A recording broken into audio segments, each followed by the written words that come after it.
Alors évidemment, bonjour à tous, comment ça va? Non mais ils vont pas te répondre, pauvre type. Ouais, c'est pas faux. On se retrouve aujourd'hui pour une nouvelle vidéo qui parle de... Il est 13h, bonjour à tous, bon week-end. Voici les titres de l'actualité. À la une, la disparition des écrans de contrôle d'un avion de la compagnie Malaysia Airlines. Bon, vous connaissez la musique, lançons-nous.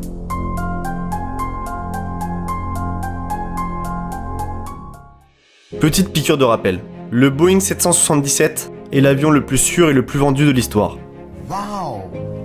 Entré en service en 1995, c'est un appareil de ligne gros porteur, long courrier ainsi que le plus gros biréacteur du monde. Avec une capacité de 500 passagers, son autonomie de vol est de 17 000 km. Samedi 8 mars 2014 à minuit 30. Les passagers se présentent à la porte d'embarquement. Vous voulez que je vous mette dans la soute? Je peux vous mettre avec les chiens dans la soute?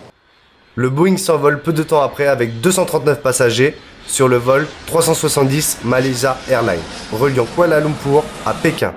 L'appareil atteint son altitude de croisière et s'apprête à quitter l'espace aérien malaisien pour rejoindre celui du Vietnam. 1h21. Les contrôleurs aériens souhaitent une bonne nuit à l'équipage, ignorant que ce sera le dernier contact avec le vol MH370. Bonne nuit les petits. Faites votre toilette et brossez-vous les dents. N'oubliez pas. À demain.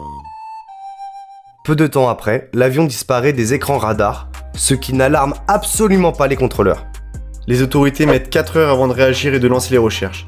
Alors que dans ce genre de situation, la rapidité de réaction est déterminante. Midi, aéroport de Pékin. Les familles attendent toujours leurs proches dans l'ignorance totale, avec pour seule information le tableau d'affichage, indiquant vol retardé. Malgré la pression des familles, les autorités restent dans le silence. J'espère que vous êtes bien accrochés, car là, nous avons un scénario qui n'a rien à envier à Game of Thrones. Je suis Passepartout du Fort Boyard. Un appareil de cette envergure est équipé de 4 antennes satellites, d'un transpondeur et d'un système ACARS. En gros, c'est tout ce qui permet de le situer dans l'espace aérien. En une fraction de seconde, tous les systèmes ont cessé de fonctionner, ce qui nous laisse seulement 2 possibilités. La première est que l'avion s'est abîmé en mer. La seconde, plus pragmatique, les systèmes ont été coupés volontairement. Seulement voilà, les pilotes ne sont pas formés à cette manipulation jugée trop compliquée. Et c'est à ce moment précis que tout part à volo, les amis. Alors, que s'est-il réellement passé la nuit du 8 mars 2014 Piste 1, crash de l'appareil. La première piste est que l'avion se soit crashé dans la mer de Chine ou au large des côtes australiennes. Seulement voilà, durant de nombreuses recherches, aucun débris n'est retrouvé. Cette piste est donc très peu probable, puisque les traces radars signalent clairement que l'avion a changé de direction. Ah bah les mecs ont balancé 36 millions par les fenêtres en un mois. Encore une raison valable pour que les gilets jaunes poussent un coup de gueule. Parce que je vous dis, tout le monde s'en tamponne. Je gueule, je pourrais gueuler dans le cul d'un poney, ce serait pareil. Piste 2, pilote suicidaire. Là aussi, de nombreuses zones d'ombre. Le pilote, Zahari Ahmad, 53 ans, ayant 18 000 heures de vol à son actif, est expérimenté. Lors d'une perquisition chez lui, la police retrouve un simulateur de vol sur lequel des données ont été supprimées. De plus, le pilote s'entraînait à atterrir sur des courtes distances, comme des petites îles. Plus étrange encore, son agenda bien rempli est totalement vide après la date du 8 mars, comme si sa vie devait s'arrêter à ce moment précis. Le copilote, Farik Abdul Hamid, 27 ans, n'est pas expérimenté. C'est son premier vol sur Boeing 777. De surcroît, son attitude dans le cockpit est loin d'être nette. Monsieur, je suis très net. En effet, il prend des libertés au détriment des règles de sécurité de la compagnie aérienne. Il propose régulièrement à des jeunes filles de passer le vol dans le cockpit, fumant des cigarettes derrière les commandes. Il se fait pas chier celui-là.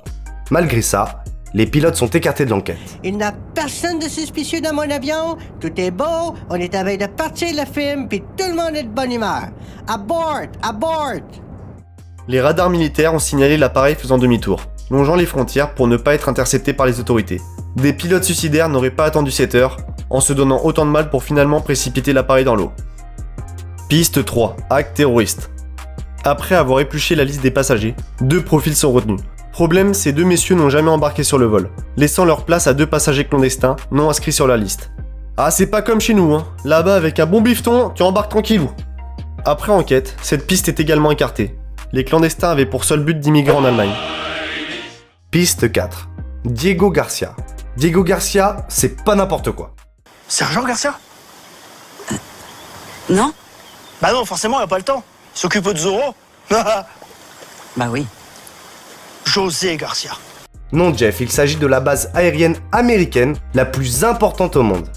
Pas besoin de vous stipuler le niveau de sécurité ainsi que les dispositifs de défense dont elle dispose. Aux Maldives, des pêcheurs ont aperçu l'avion de la Malaysia faire un virage en direction de cette base. L'appareil ne répondant plus, a-t-il été abattu? De plus, des enfants ont retrouvé des débris flottants ressemblant à des mines marines. Les spécialistes affirment qu'il s'agit en réalité d'un extincteur de Boeing 777. De même, de nombreux débris appartenant probablement au vol MH370 sont retrouvés à Madagascar, formellement démenti par le gouvernement. Cette théorie est plausible en raison des entrevues régulières d'Obama avec le président malaisien, mais discutable. Obama n'a pas pu prendre cette décision d'abattre un avion civil en si peu de temps. Piste 5. Théorie du complot. Notre Boeing avait à son bord 20 ingénieurs de la société Freescale. Ils venaient de déposer un brevet révolutionnaire pour rendre les avions furtifs. Et c'est pas tout, il y avait un autre ingénieur, cette fois-ci américain. Il travaillait sur le programme KL-02, une micropuce avec un pouvoir incroyable. C'est un petit cerveau capable de prendre les commandes de gros appareils, comme notre avion. Une arme redoutable. Après les attentats du 11 septembre 2001, George Bush a lancé un programme pour équiper les appareils de puces de ce genre, afin de récupérer le contrôle d'un avion détourné. Pire qu'un James Bond le bordel. Bijou, 117. Tu n'es pas seulement un lâche, tu es un traître. Comme ta petite taille le laissait deviner. Et toi, tu es quoi, toi? Hein? Toi, qu'est-ce que tu es, toi? Tu es quoi, toi? Piste 6, contenu de la soute. De nombreuses incohérences, là encore. Mais on les cumule! Sans parler du silence de la société d'affrètement. La soute contenait 224 colis. Jusqu'à là, pas de soucis. Mais vous allez voir, ça va se gâter, je vous le garantis. Parmi le contenu des colis, 2000 kg de fruits qui en réalité ont été remplacés par 2453 kg de batteries au lithium. Alors, c'est quoi le lithium? Vous allez me dire, c'est quoi le lithium? Bon, le lithium est tellement instable et dangereux qu'il a été interdit de le transporter sur les vols civils. Olivier! Tu vas me niquer la batterie! Souvenez-vous du Boeing 747 qui s'écrase à Dubaï en septembre 2010. La cause, les piles au lithium. Piste 7. Dépressurisation. Vol 522 Helios Airways. Suite à un défaut de maintenance, la cabine s'est dépressurisée lentement. En 40 secondes, tous les passagers ainsi que les pilotes ne s'étant pas rendus compte du danger sont tombés dans les pommes. L'avion a ensuite été rejoint par 2 chasseurs qui par les hublots ont observé les passagers inconscients. L'appareil s'écrasera une fois le carburant épuisé. Mais voilà, comme dans toutes nos vidéos, il y a des héros. Cette fois-ci, il s'agit du ministre malaisien, qui déclare ne voulant pas abattre l'avion, il était inutile d'envoyer l'armée de l'air. Il a donc laissé un avion voler sans pilote derrière les commandes.